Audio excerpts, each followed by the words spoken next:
In Chapter 4, we're going to be learning about different types of transformations or movements about the coordinate plane. The first one we're going to study is called a translation. A translation moves the shape and keeps it the same shape but moves it the same distance all the points.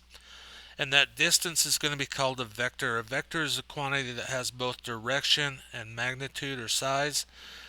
It's drawn as an arrow from one point to another.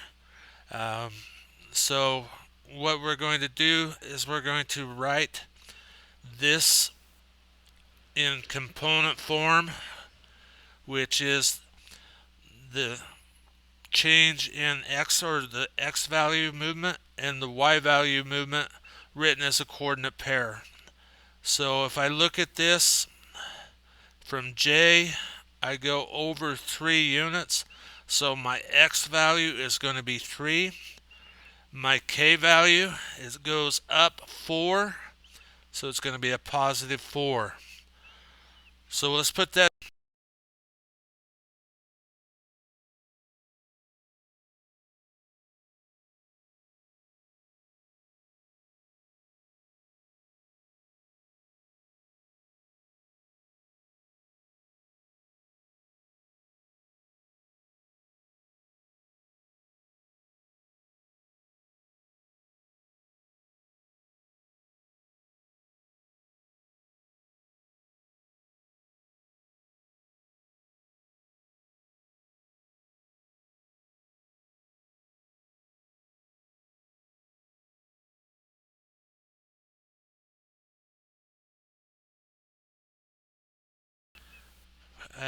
went one.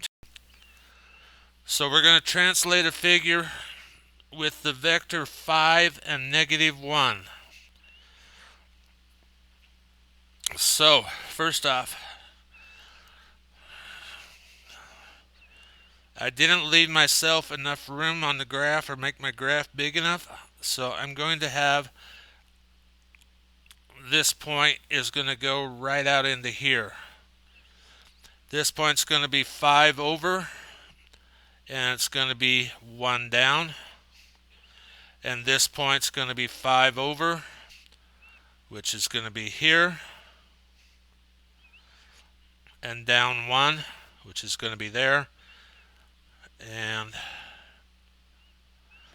I believe this was point A,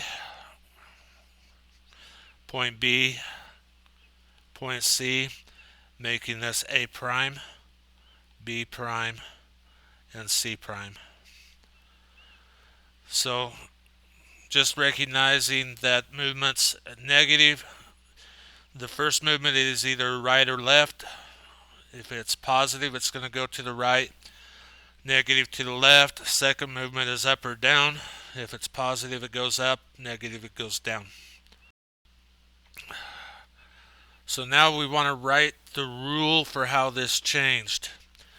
And when we write rules, we're going to do it in a form of x plus whatever movement and y plus whatever movement. Okay, so from A, B, C triangle to, we're going to go over 4 to the right and down 1 to get the second value of A. So it's going to be x minus 1, x plus 4, excuse me, and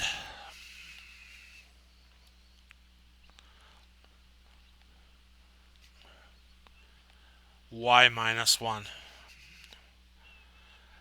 And that same vector is going to move all the points to the new points. All right, lastly, we're given a rule here. We're going from our xy coordinates. We're going to go x plus 3 and y minus 1. So again, I didn't leave enough room on the graph, but x plus 3, our c prime, is going to be right there. This plus 3 and minus 1, our b prime, is going to be right there. Our d prime plus 3 minus 1 is going to be right there. And our a prime plus 3 minus 1 is going to be right there. And then I could connect those points.